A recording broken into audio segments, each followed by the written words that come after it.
Hello and welcome to an all-star edition of the North Dakota Softball All-Stars podcast. I'm your studio host, Tim Howe, and when I say an all-star edition, I mean we just released the 2019 Shields Softball All-Star Series rosters. We're going to go over those in just a moment. Also part of today's podcast, we're going to talk about a new tournament coming to North Dakota High School Softball in 2020, and also going to talk about some of the highlights of the week and how things are looking in Class A and B in the top 10s, respectively, in each class. But without further ado, this is my favorite time of the year when the All-Stars are announced, and your guys' reaction out in the social media world has been unbelievable.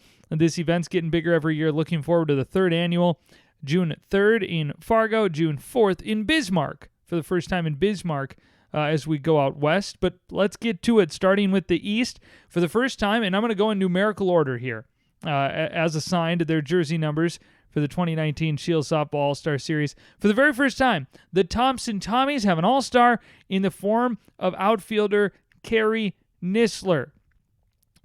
Then we go to Cheyenne. Cheyenne catcher Emma Johnson will wear jersey number 2 for the East in the 2019 Shields Softball All-Star Series. Staying in West Fargo, we actually have 6 kids who reside in West Fargo. Unbelievable. This time we go over to the West Fargo Packers. Middle infielder Lauren Deemer. We had her on the podcast just a few weeks ago. She will play in the All-Star Series. And then we drop to Class B once again. I say drop just in school size, not in any other fashion there. But Amanda Ressler, an infielder from Kindred Richland, she'll follow in the footsteps of former teammate who was fantastic last year, Teresa Clinert, who tore up the All-Star Series in 2018. Back to the 58078 zip codes. West Fargo's Courtney Bowl, a pitcher and an outfielder. She will wear jersey number 6 for the East.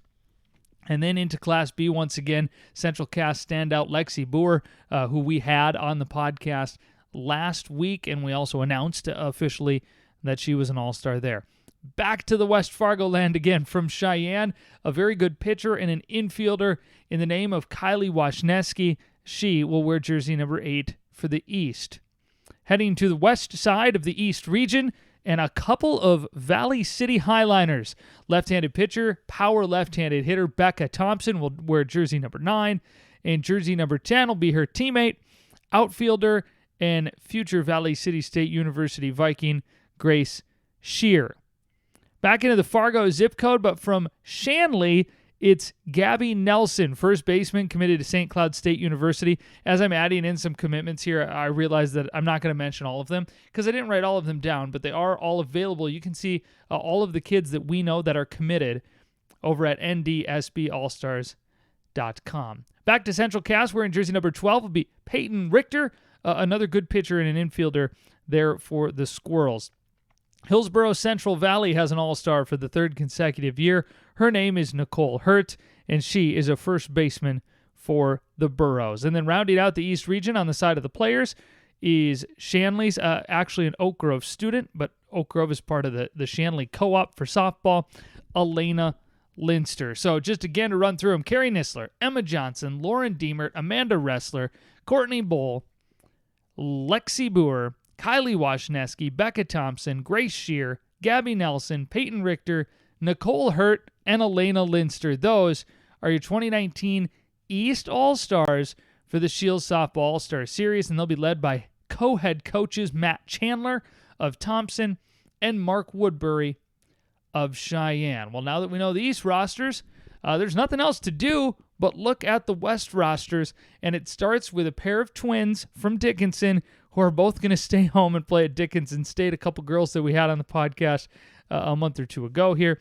Kennedy Kuntz will wear number 2. She's an outfielder from Dickinson, and Cameron Kuntz, her twin sister, is the infielder. She'll wear jersey number 3. Then we head to the 2018 state champions. JC Rosted will wear number 4 right out of Minot. She is an All-Star this year.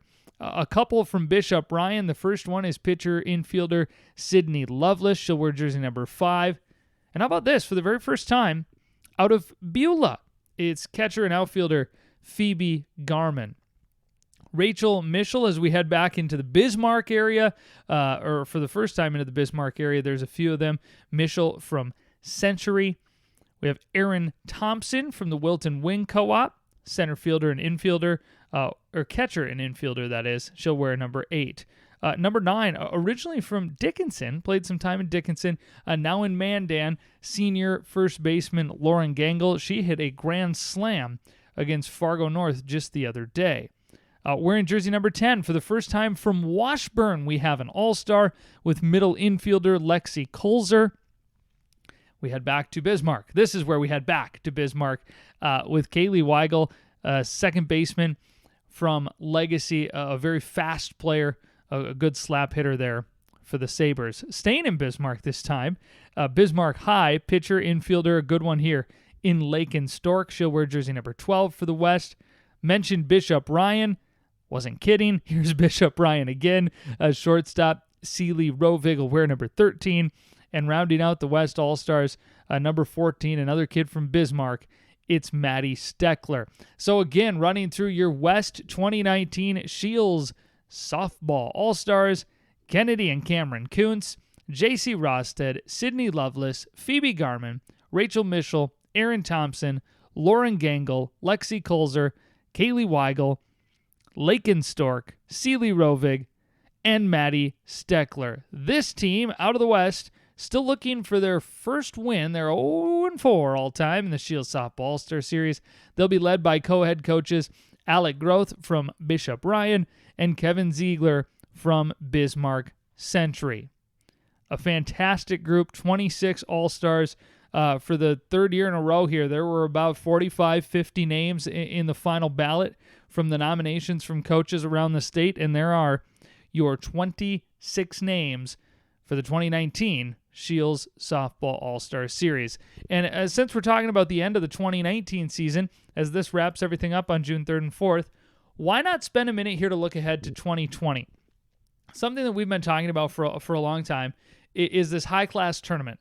And big credit to Pat Johnson and West Fargo. They have had this opportunity for years.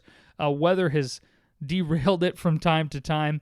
But in the absence of a tournament this year, something we noticed was a lot of travel. Dickinson came all the way over to Fargo for just a doubleheader. Mandan came over to Fargo for a doubleheader. Fargo North is headed just to Bismarck for a doubleheader.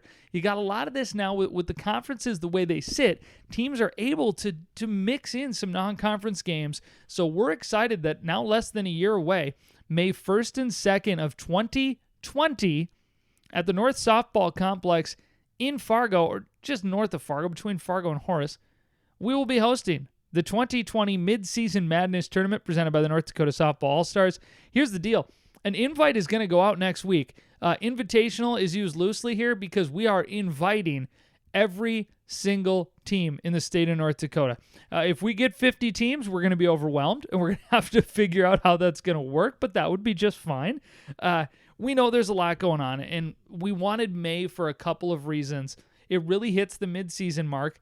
Now, whether we're at the midseason point of games or not is always dependent on the weather, of course, but it mainly avoids prom, and we try to pick a weekend that there isn't already a tournament because there aren't a ton, but the ones that are out there are pretty cool. The weekend before, presumably, Castleton will host the East-West Invite for Class B, which was a fantastic event in its first edition this year. And then the weekend after, it's always the second weekend of May, there's a little ditty in Fargo called the AB Clash with the 4 Fargo schools and the 4 closest Class B schools. So there's going to be a couple teams just because of that. They're not going to want to play 3 weekends in a row or maybe back-to-back even. So that's fine. We're not looking to get every team. We're looking for an opportunity that every team in North Dakota can play in a tournament. When you sign up to play in this thing, we are going to do our best to do 2 things. Pair you with teams that you don't normally see, teams that aren't on your schedule, and teams that are comparable to you. We're looking for good matchups. We're looking to showcase the state of North Dakota in this event. We're going to push it all over to the media. We're going to send scores. We're going to get cameras there. We're going to get radio stations on this thing. We're going to get the ND Sports Channel out there. Going to be a lot going on for this thing. So whether we get 8 teams or we get 48 teams, we're excited about the 2020 Mid-Season Madness Tournament. That'll be May 1st and 2nd coaches and ADs, you can expect to see an invite in your inboxes later this week, hopefully. We're just working on a couple things on the back end to give, all the options. Make sure you can pay online. Make sure you can send a check if that's what you want to do. And I know from helping out with the scheduling from time to time with the different teams that I've coached, I know you guys want to get your scheduling done for next year, way before March. You want it done, before you leave for the summer if possible. So get this tournament on your schedule. It's going to be affordable. We're going to have good hotel accommodations for you if you want such things. Working with a hotel that we work with in a different project to, at least if you want to stay and you want to get your team that team bonding, you can get into a nice hotel for a pretty reasonable cost and just make a good weekend of it. We're also planning to announce the 2020 Shield Softball All-Stars at this event next year. So really looking forward to that. There's going to be two options because state music is on that Saturday. So if teams can only get here to play on Friday, we want you to play. So we'll have a couple different registration options and we'll try to put on a good event. And we'll get cracking at it right away so we can get umpires and we can get vendors and all the stuff that we need to do, volunteers, that sort of thing for that tournament. So we've done a lot of looking ahead here so far in this podcast, which is great. It's always fun, but I want to look back a little bit on the week that was, and certainly if there's things we missed, it's just because people didn't send them to us. So if there's a great performance out there in the terms of a no-hitter, a cycle, a multi-home run game, a whole bunch of strikeouts like Erica Hermanson had 18 a couple weeks ago in a game, shoot those our way on Twitter at NDSB All-Stars. But here's a few that I know, and these are fantastic. Caitlin Houle, who statistically is probably the number 3 pitcher for a very good Central Cass team. She threw a 6-inning perfect game in her team's 10-run rule win over Northern Cass the other day. So Caitlin Houle, a perfecto. It's the second perfect game, at least by what we know, in the state of North Dakota this year. The other one was from the Valley City Highliners, Haley Schaefer. She threw that in a tournament against Fergus Falls over in Minnesota. And then this one is absolutely mind-blowing. Dickinson swept a doubleheader from Turtle Mountain. They didn't give up a hit. Back-to-back 5-inning no-hitters. And actually, one of them might have been a perfect game because trying to read through the newspaper article here, it looks like maybe there was only one base runner allowed. So there might have been a perfect game in the bunch there as well with a tri-pitcher effort over the course of 2 games. So Dickinson throws 2 no-hitters in a doubleheader, which is absolutely unbelievable. And then for our third big highlight of the week, just to kind of turn a corner here back to college softball, my goodness, Valley City State University. They've won their tournament. They're moving on to the NAIA National. And here's the deal. They are 51-3. This Valley City State University team is 51-3. I don't care what level you are. I don't care what sport it is. To go 51-3, it's darn near unbelievable. So congratulations to that program, Valley City State University. A tremendous year. And hopefully it's not over yet with more work to do in the NAIA National Tournament coming up next. And to wrap up today's podcast, let's just take a quick look at the Class A and B top 10 from last week. So by the time you listen to this, it's very possible that you have seen this week's top 10. But to go back and take a look at last week, the West Fargo Packers sat in the number 1 spot, and they did have a good week, but they split with Cheyenne, dropping their first North Dakota game of the season there. Bismarck at number 2, a fantastic week, including shutout win over Fargo North and a 4-3 win over Dickinson. Century was number 3, a good week for them as well. Dickinson, number 4, despite that loss to Bismarck, a pretty good week for the Midgets. Cheyenne checked in at number 5 last week, and as mentioned, they split a doubleheader with West Fargo. They also went to a really tough tournament over in Minnesota to take on Cloquet, Brainerd, and Champlin, and they won 1 out of the 3 games. Against, again, some pretty stiff competition for Minnesota, so good there out of Cheyenne. Minot, the reigning state champs, they checked in at number 6 last week. Shanley at number 7. They did have a tough week, though, with losses to Fargo North and West Fargo. The Valley City Highliners in at number 8. Kind of expect them to move up a slot or 2 this coming week. Legacy in at 9. They had a kind of a Jekyll and Hyde Saturday, at least, topping Fargo North 10-3, and then just getting pummeled by that very good Dickinson team by a 21-2 mark. And then rounding out the top 10 last week in Class A, Jamestown, and they got one of those crossover doubleheaders. They played Davies on Saturday and Jamestown, or check that on Friday, and Jamestown swept. And then they played over in Minnesota a couple games and picked up a win in Minnesota as well. Looking at the Class B polls from last week, it was Central Cass holding down the number one spot. They've been there all season. They're the defending state champions, and since that loss to Hankinson, they have been absolutely on fire. Hart River, the highest ranking they've ever had, number 2 last week, and they had a very good week this week. I expect that they'll stay steady there. Des Lacs, Burlington, Lewis, and Clark at number 3, and Velvet Drake Animus was at number 4 last week. What's really interesting here is we've never had a champion from the West in Class B, and until last year, we never even had a Class B team play in the state championship game outside of teams from the East. So the fact that right now, or from last week, number 2, 3, and 4 is all West teams, pretty impressive stuff there. Good year so far for the West. Hillsborough Central Valley checked in at number 5, and then it was back to the West. Bishop Ryan, number 6. Thompson, number 7. The Tommies took down Grand Forks Central in pretty solid fashion the other day, so things are looking good there for Thompson, kind of back on track. Mayport CG area under first-year head coach Tim Spurgeon, they just continue to play good ball. Number 8 in last week's poll. And Northern Cass, who maybe has the biggest win of the season in Class B, they are the only team to beat Hart River in a 2-0 game in that Castleton East-West Invitational. Northern Cass was at number 9 last week. And Hankinson really riding a couple big wins this year. They beat Fargo North. They beat Central Cass. They beat Kindred Richland. The Pirates were in at number 10 last week. Again, depends on when you're listening to this. Monday evening is when the new polls will come out, the week 2 polls, so to speak. So you could see that shake up.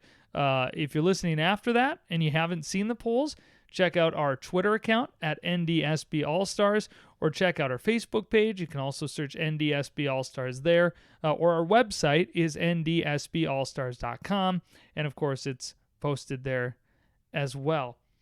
So I think that's it for this edition of the North Dakota Softball All-Stars podcast. We went through this 26 young women who will play in the Shield Softball All-Star Series coming up in early June. You can go see their bios and some information about them over on our website, ndsballstars.com. We just went through the top 10s there, a couple incredible performances this week, and what Valley City State's doing crazy. So it's a big week ahead. There's a lot of games on the schedule. There's the AB Clash, which is just a great tournament down at Mickelson and Fargo this coming weekend. Friday and Saturday, that'll include Fargo North, Fargo South, Fargo Davies, Fargo Shanley, as well as Central Cass, Kindred Richland, Hillsborough Central Valley, and Northern Cass. And it's just A versus B. It's a fun event. And actually, B has took charge the first 2 years.